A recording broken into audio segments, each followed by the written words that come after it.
At 05:48 on 6th June 1944, in the cold pre-dawn mist off Sword Beach, a low-slung Sherman crawls forward onto Normandy's shingle.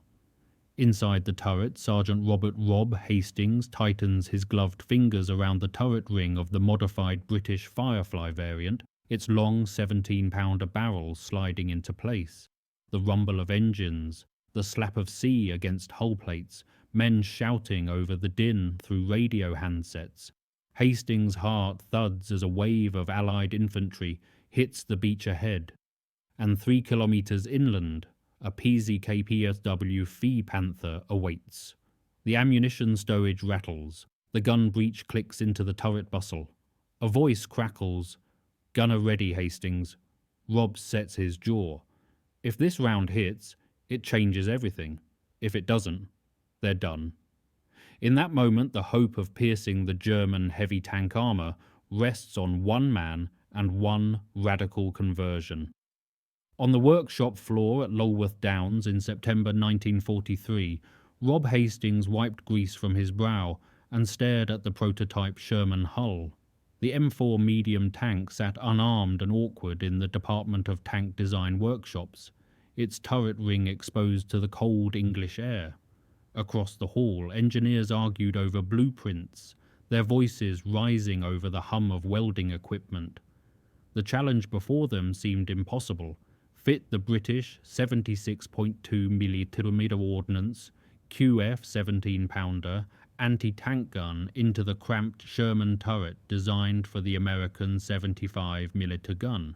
Rob pulled himself under the turret ring, feeling the chill of metal against his palms. He lifted the breech assembly of a 17-pounder onto the bench. The weight settled heavy in his hands. The gun stretched nearly 2 meters long, its recoil mechanism requiring 40 inches of backward travel. The Sherman turret ring measured only 69 inches in diameter. The numbers didn't lie. This conversion would require compromise at every turn. He listened to the steady rhythm of hydraulics and the sharp hiss of cutting torches, the smell of machine oil mixed with the acrid bite of welding flux. Above him, the turret ring mechanism groaned under the weight of the mounted gun, rotating slower than it should. Rob tasted dust in his mouth, felt the grit between his teeth as steel filings drifted down from the cutting operation overhead. When the supervising officer visited the floor that afternoon, Rob forced himself to speak up. "Sir, we'll need to redesign the recoil cradle entirely and relocate the radio to make space for the breech." The officer's lips thinned. Rob knew what he was thinking. The Ministry of Supply favoured building the new Challenger tank from scratch rather than converting existing Shermans. But the Challenger program was behind schedule, and the invasion was coming. Rob replaced a lockpin on the Sherman turret bustle, the ring of metal on metal echoing through the workshop. A failure now would mean Allied tank crews facing Panthers and Tigers with inadequate firepower. He stepped out into the grey English afternoon and exhaled slowly, watching his breath condense in the cold air. Inside, the workshop stayed silent except for the steady work of lathes. On a scrap of paper pinned to the planning board, someone had penciled Sherman Plus 17 PDR with a question mark drawn heavily in the margin. By January 1944, the conversion program had moved to the Royal Ordnance Factory in Nottingham. Rob watched as a standard M4 Sherman hull arrived on the loading ramp, cranes lifting the turret free from the hull. Engineers removed the US pattern 75mm gun with practiced efficiency. Into its place they manoeuvred the long 17-pounder, its barrel extending far beyond what the original turret design could accommodate. A counterweight and muzzle brake were fitted to balance the gun's length. Rob crouched beside the conversion diagram spread across a workbench. The technical drawing showed the solution they'd devised. The turret bustle extended rearward to house the relocated radio equipment, and the breech mechanism rotated 90 degrees to allow the loader to access ammunition from the left side. He wiped sweat from his brow despite the January cold. The factory heat from welding operations made the air shimmer. The smell of welding flux hung thick in the conversion bay. The clang of turrets being lifted and dropped punctuated the constant background noise of machinery. Rob inspected the modified ammunition racks carefully. The 17-pounder shells measured longer than the 75mm rounds, reducing the total ammunition capacity from 90 rounds to 78. The loader's already cramped workspace shrank further. Rob could feel the tension in the design, every centimetre of space contested. That evening he sat with 2 tank crew instructors in a cold briefing room. They discussed the upcoming deployment to Normandy for Operation Overlord, scheduled for early June. The instructors mentioned intelligence reports indicating that German Panther tanks' frontal armour was proving almost invulnerable to the standard 75mm Sherman gun. The Panther's sloped glacier's plate measured 80mm thick at 55 degrees. At combat ranges, the 75mm gun simply couldn't penetrate it. Rob listened and absorbed every word. If the Firefly conversion worked as intended, it would shift the odds in Allied favour. If it failed, they would continue bleeding men and machines across France. The mathematics of armour penetration versus plate thickness would be written in crew casualties. During a test firing the following week, a 17-pounder round cracked through the morning air. The recoil shuddered through the hull, and Rob heard a sound that stopped his breath. A hairline crack had appeared in the turret ring weld. He touched it with bare fingers, feeling the faint separation in the metal. The crack ran 3 inches along the weld seam. He turned to the supervising engineer. "We must fix this before Normandy." On 2nd June 1944, at an airstrip near Southampton in southern England, Rob met the crew, assigned to Firefly C-17 for the first time. He'd been attached to 22 Armoured Brigade's Specialist Conversion Unit as the technical liaison for the new gun mounts. Lieutenant Alan Bridgman commanded the tank, a steady officer with 3 years' experience. Sergeant Eric Tex Miller served as gunner, his face weathered from the North African campaign at Tunisia. Corporal James Jem Lewis worked as loader, replacing his brother who had died in a Panther ambush 6 months earlier. Rob introduced himself simply. "I'm the technician responsible for your gun mount." Tex nodded, his expression hard and evaluating. They understood each other without further words. They climbed into the Firefly together. Rob showed them the breech mechanism, the modified ammunition magazine, the counterweight assembly mounted beneath the long barrel. He explained the practical realities without softening them. "Your rate of fire will drop from 8 rounds per minute to approximately 4 or 5 until the crew trains together. The muzzle flash will be enormous. The Germans will identify Fireflies immediately and target them first." The crew exchanged glances. They knew the long barrel made them conspicuous. German tank commanders had standing orders to eliminate Fireflies before engaging standard Shermans. At sunset they ran live fire drills. Training rounds slid into the breech, the mechanism slamming shut with a heavy clang. Tex fired, and the recoil rocked the hull backward on its suspension. Jem collected the spent shell casings, learning the rhythm of loading. Rob watched from the commander's hatch. Each shot produced a blast of flame and smoke that erupted from the muzzle brake. The loader flinched at the first few shots, then steadied. The gunnery instructors noted accuracy results in their logbooks. At 1,500 yards, the Firefly achieved approximately 25% hits against turret-sized targets using standard armour-piercing capped ballistic capped rounds. The statistics reflected both the gun's potential and its limitations at extended range. That night, Rob lay awake in his tent, listening to the distant rumble of artillery from the coast. He thought about the 17-pounder's documented penetration capability, up to 256 millimeters of armour at 500 meters, with armour-piercing discarding sabot rounds, though APDS ammunition remained scarce. Standard APCBC rounds could penetrate 163 millimeters at the same distance, enough to defeat a Panther's frontal armour at close range. Enough to matter. But he also thought about the crack in the turret weld. If it failed in combat, the crew would die. He whispered into the darkness. "We make it right." At dawn, Lieutenant Bridgman assembled the crew beside their Firefly. He looked at Rob and said, "We're going in with you. Keep that gun sharp." At 09:15 on 6th June 1944, Firefly C-17 rumbled off the landing craft onto the northern sector of Sword Beach. Rob rode in the hull as technical observer, his overalls already smeared with salt water and beach grit. The Sherman's tracks churned through wet shingle and sand, the engine labouring under the added weight of the 17-pounder conversion. He peered through the vision port at the horizon. Hedgerow country stretched inland from the beach, dark and impenetrable, the smell of cordite mixed with sea spray and diesel exhaust.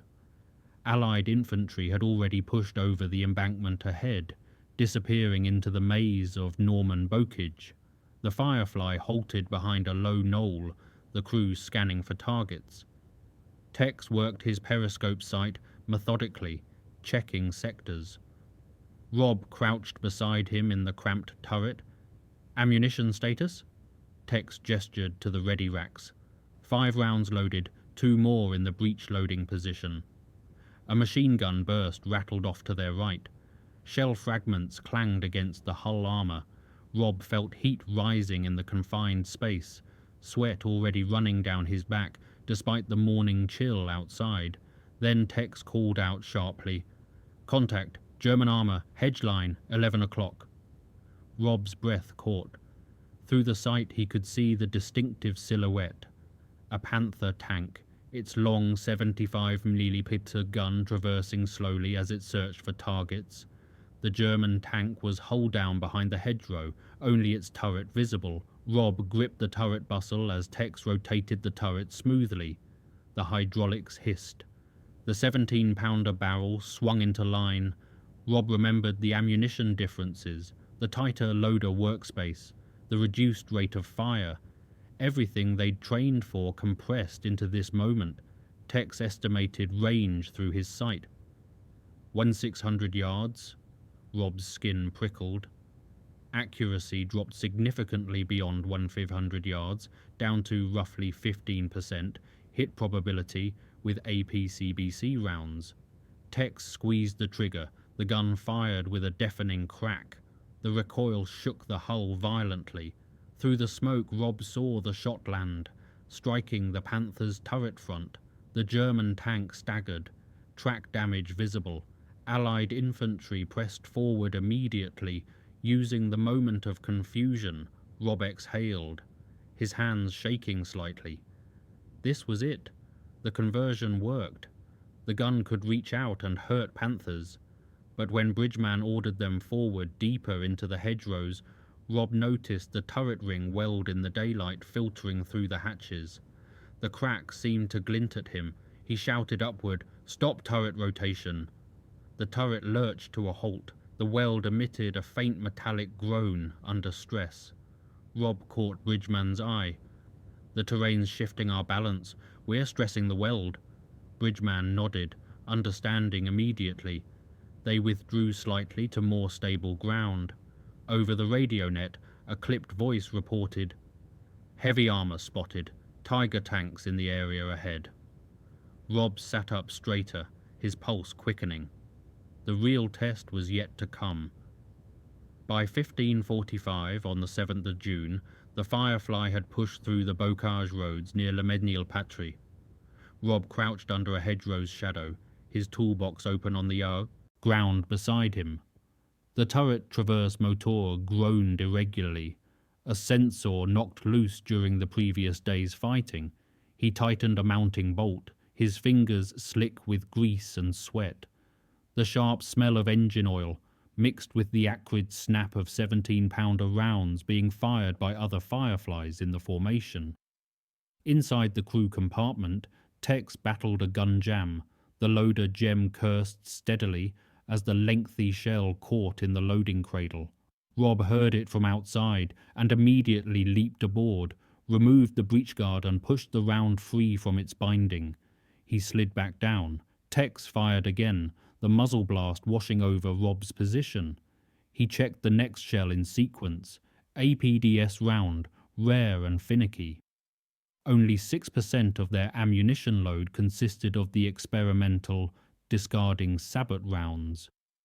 Earlier that morning, back at the forward headquarters, Rob had pored over the technical documentation again.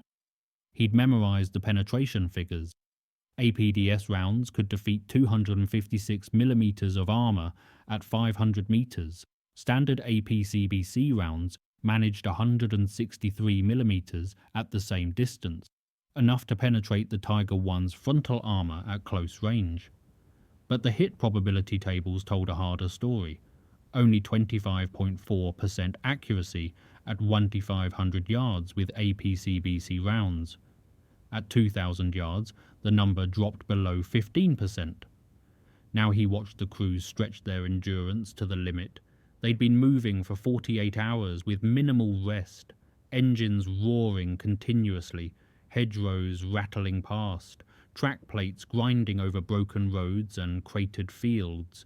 Rob wiped his forehead, sweat mixing with diesel residue and dust. He heard the distant whine of artillery fire. He glanced at Tex. "Ready when you are." Tex nodded once, his face set. The radio crackled with new orders. All units advance 2 kilometers northeast to intercept reported heavy armor. Keep Firefly in reserve until target positively identified. Rob leaned closer to hear through the static. The stakes had just risen. They weren't hunting standard Panzers anymore. The Tigers were coming. At 2022, on 8th of June, dusk settled over the hedgerow maze near Orthy. The Firefly patrolled with 2 Cromwell tanks ahead, moving cautiously through the narrow lanes between dense hedges.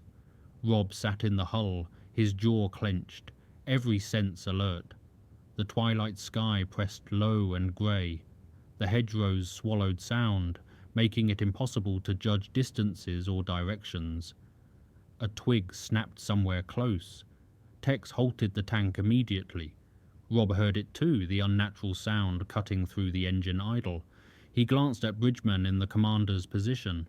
Something's wrong. The shell hit without warning, slamming into the right track assembly.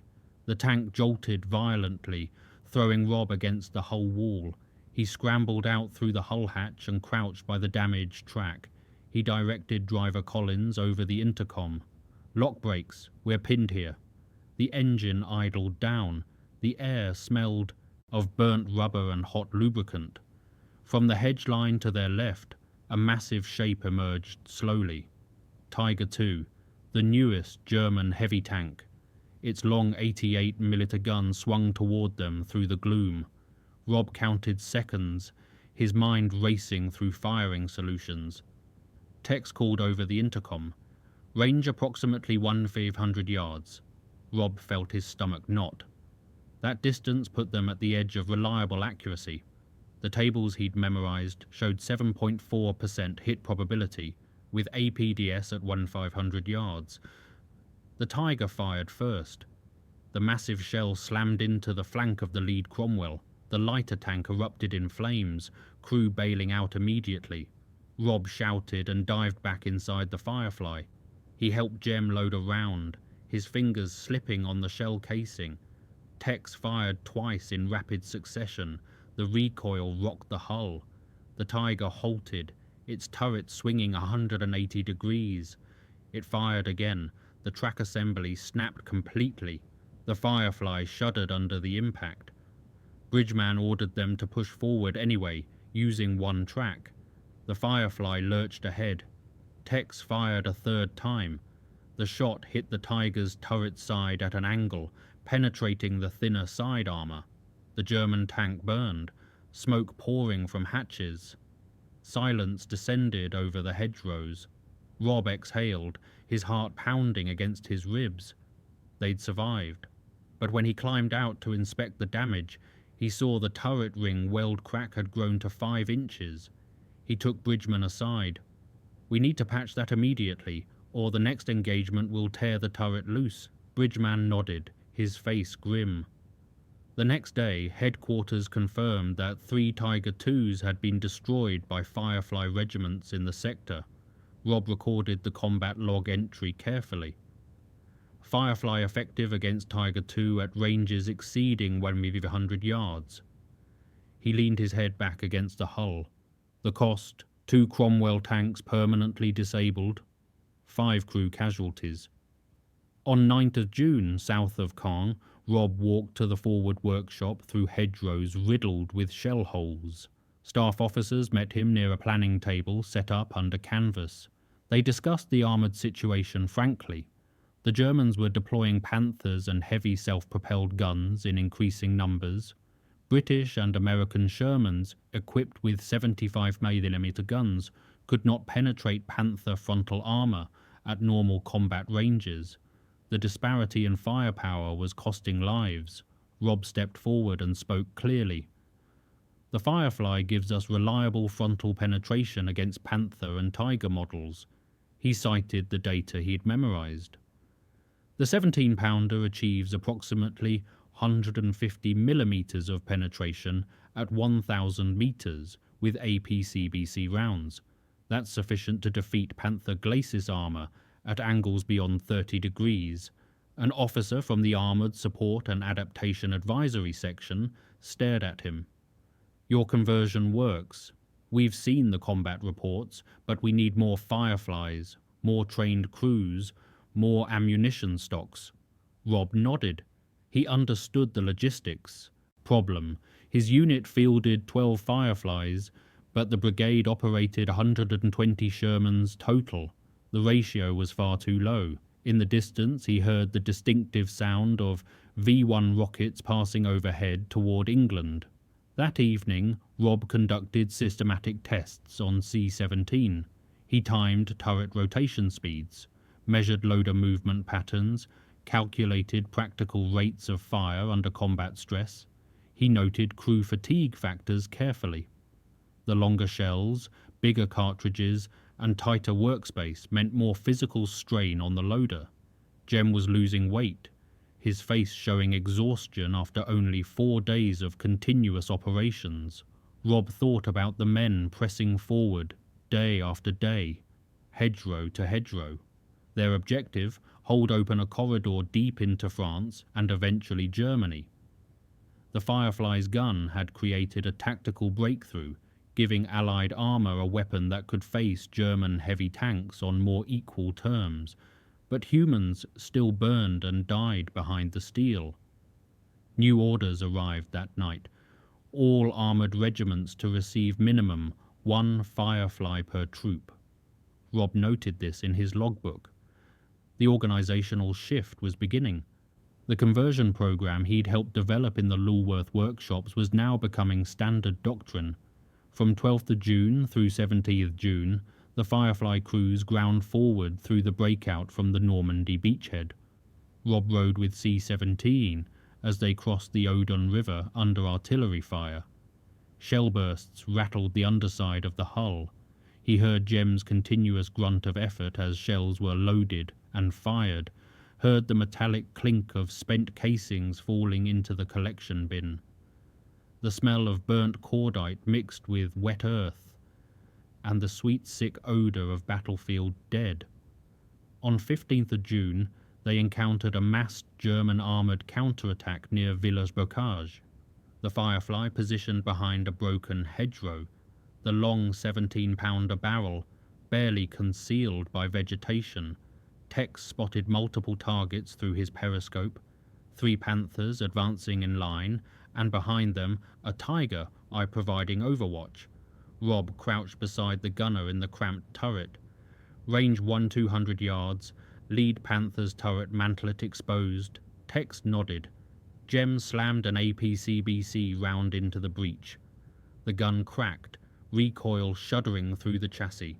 The first shot hit, striking the lead Panther's turret and damaging its traverse mechanism. The German tank slewed to a halt, track damaged. The Tiger fired, but the shot passed overhead, missing by meters. Tex fired again without waiting for orders. The second shot hit the Tiger's turret front, penetrating just below the gun mantlet. The Tiger stopped rolling, smoke wisping from hatches. Rob felt a surge of satisfaction. This was exactly what the conversion had been designed for. But moments later, a German tank destroyer fired from concealment. The shell hit their right flank. The hull shook violently, track springing loose from the drive sprocket. Rob leaped out immediately, directing Collins. "We're immobilized. Shut down engine." Tex remained on the gun, maintaining watch through the periscope. Rob crawled to his toolbox and began emergency repairs under intermittent shell fire. Jem climbed out to help, handing him wrenches and track pins. They finished patching the track mount after 20 minutes of desperate work. The Firefly restarted and withdrew to safer ground, rejoining the formation an hour later. Inside the hull, Rob wiped soot and sweat from his face. He met Tex's eyes. "That shot you made on the Tiger saved half the troop." Tex allowed himself a brief smile. Rob glanced at the turret ring weld again. The crack remained visible, the metal flexing slightly under stress. He hesitated, wanting to recommend standing down for major repairs, but the advance orders stood. They moved forward. Late that night, a formal combat log entry arrived. Tank C-17 achieved first documented kill of Tiger flown by Sherman Firefly variant, 15th of June 1944, approximately 3 kilometers north of Villers-Bocage. Rob read the entry twice and carefully transcribed it into his personal logbook, his hand shaking slightly as he wrote. At 07:10 on 1st July, east of Caen, at a forward command post, the crew of C-17 waited in their Firefly with engine idling. The 21st Army Group had ordered armoured brigades to exploit a breakthrough gap opened by infantry.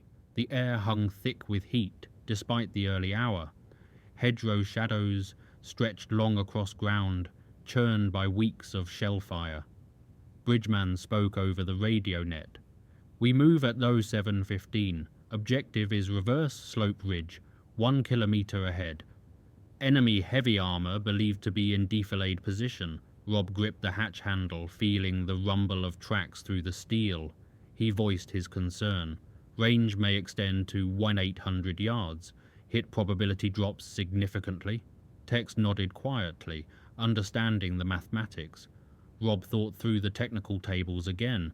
At 1,500 yards, maybe 25% chance of hitting with APCBC. Beyond that, perhaps 10% or less. At exactly 07:15, they rolled forward. The Firefly navigated through shattered hedgerows, the long barrel extending over roots and crater edges, constantly threatening to snag on obstacles.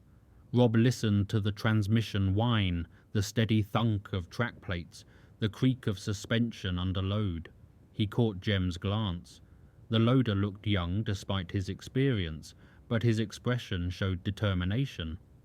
Contact came suddenly. German armour emerged from concealment, a Panther echelon with turrets glinting in the morning sun. Tex called range. 2,500 yards. Rob's pulse accelerated. The Firefly halted behind the collapsed wall of a barn, using the rubble for partial cover. Rob leaned out through the hatch, checking the sight picture himself. He mentally reviewed the turret ring. Crack still present, weld holding but stressed. Tex fired the first round. Recoil rocked the hull on its suspension.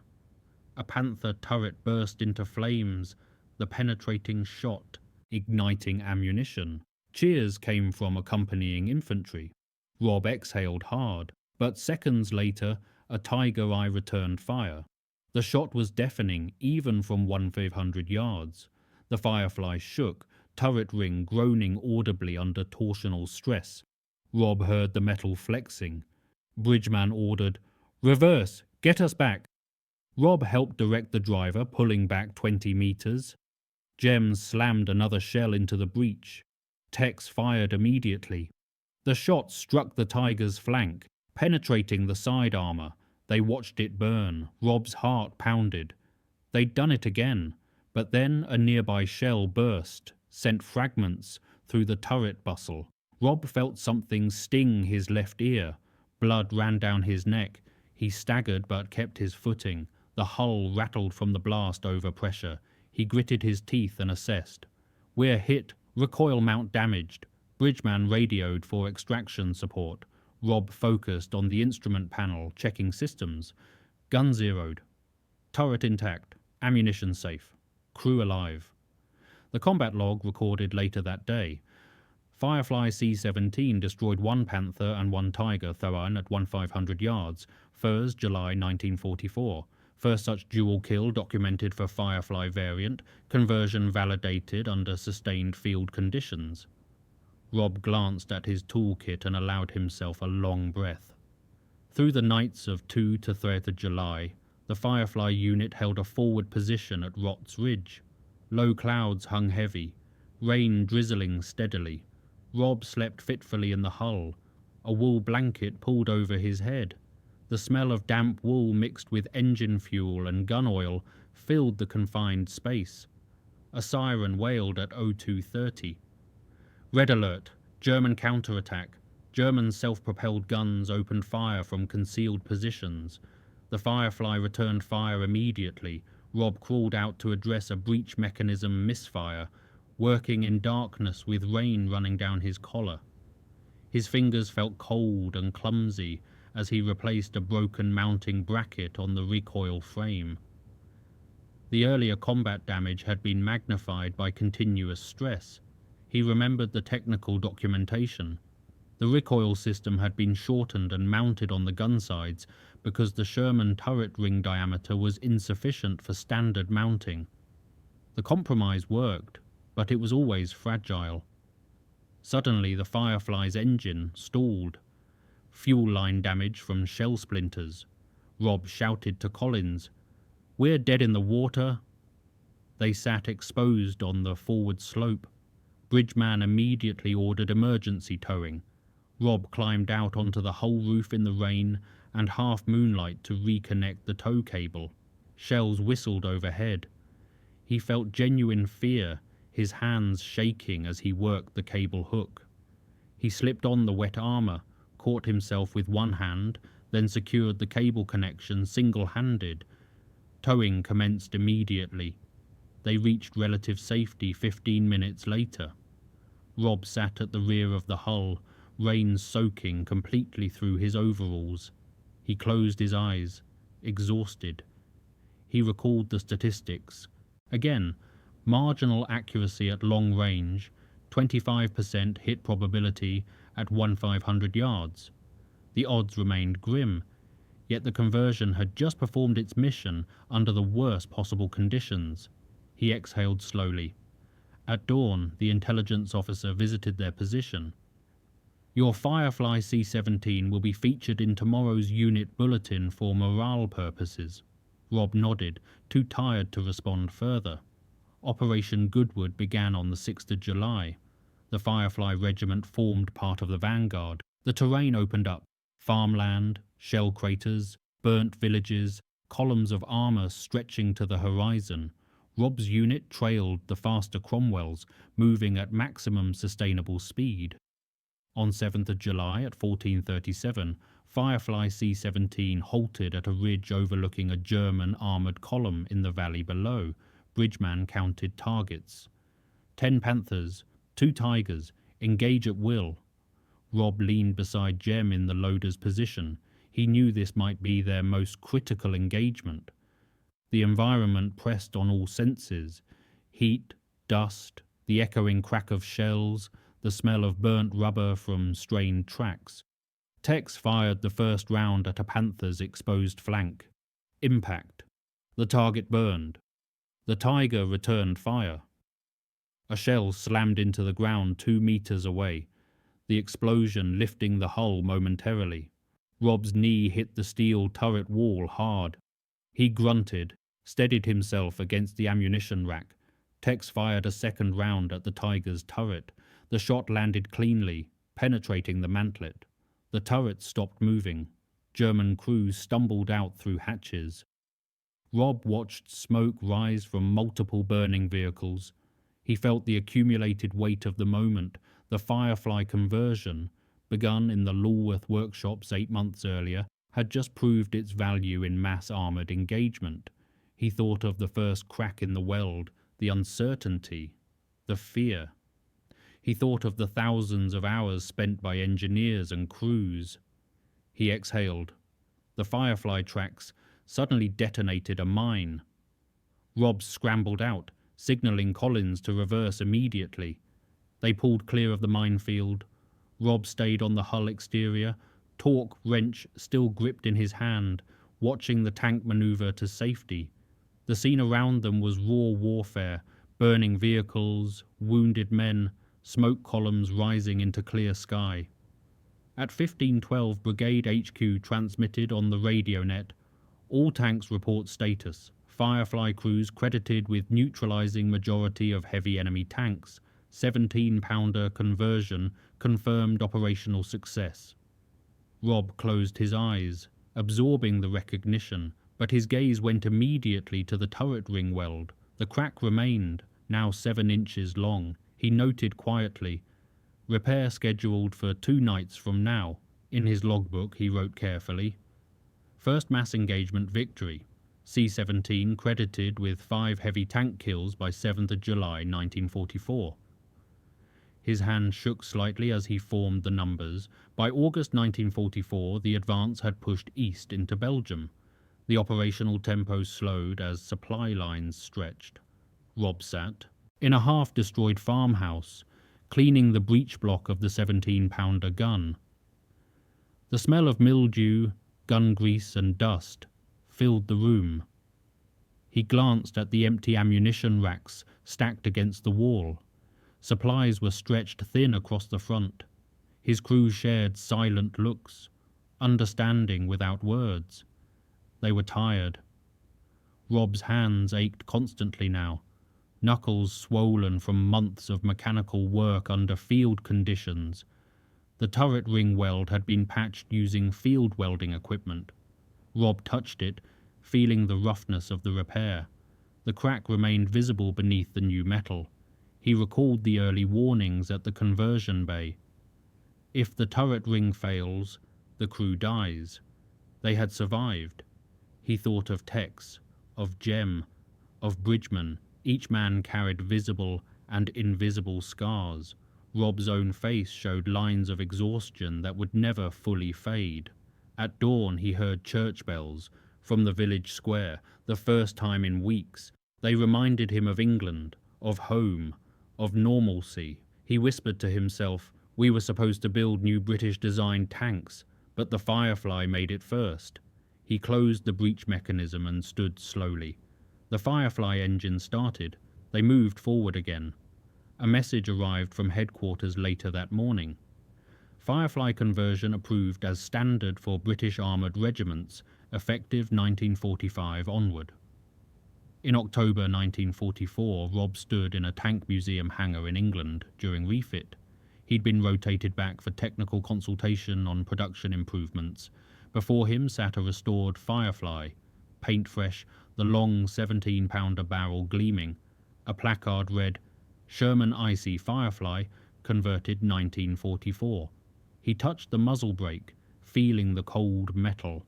He remembered August's pursuit across Belgium, the furnace heat inside the turret, the longer-range shots as terrain opened up, the dawn when Tex's round had signalled they truly held the advantage. He recalled specific log entries. Production estimates showed 2,100 to 2,200 Fireflies, completed by May 1945. He thought of the countless standard Shermans, still equipped with 75mm guns, still fighting, and of how one conversion program had changed their crew's survival odds. In the museum workshop, he opened the technical dossier one more time. 17-pounder penetration, 150mm at 1,000 meters, 256mm at 500 meters with APDS rounds. He closed the file carefully. He looked at the names inscribed on a memorial board, the wartime citations, the quiet acknowledgement of cost. He understood now. The breakthrough hadn't been purely mechanical. It had been human. The workshop mechanics, the gun crews, the tired men who climbed into a long-barreled tank and faced tigers. Records later showed that in the summer of 1944, across Normandy's shattered fields, British mechanics' determination to fit the potent 17-pounder into an American Sherman chassis rewrote the balance of armoured warfare. The thunder of 1,500-yard kills, the smell of cordite, the cracks in turret welds, all small documented truths of war. The Firefly wasn't just a tank. It was ingenuity translated to steel tracks, hope measured in armour penetration tables.